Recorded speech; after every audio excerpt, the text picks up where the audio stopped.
Штипски Исер почна да ја чисти, а пожарникарите ја изгаснаа депонијата Трештена скала по пријава на граѓани до Државниот инспекторат за животна средина.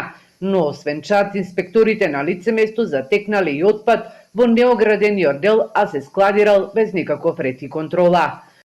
Јавното предпријатие Исар Штип да го спречи чадењето на отпадот во нестандардната депонија Трештена скала и во иднина да врши континуирана контрола за да не се појавува повторно чадење, а во рок од 30 дена да го дислоцира отпадот кон главното депониско чело.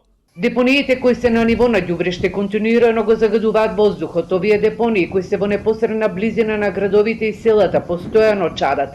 Причина е или самозапалувањето или подметнати пожари од собирачи на железо и пластика.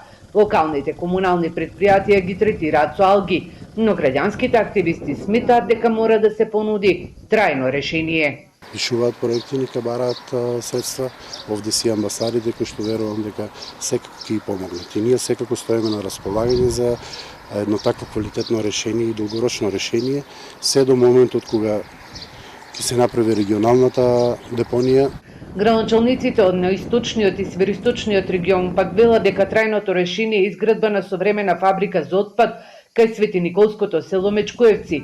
Во моментот во тек е изработка на документацијата за затварање на постојните депонии. За изработка на техничка документација е обврска на сите општини. Значи фирмата која што е изберана е за сите општини од источен и североисточен плански регион. Фабриката за отпад треба да се гради со европски пари. Свети Николе остана без ингеренции по оваа прашање, бидејќи не сака да се гради депонијата кај Мечкуевци.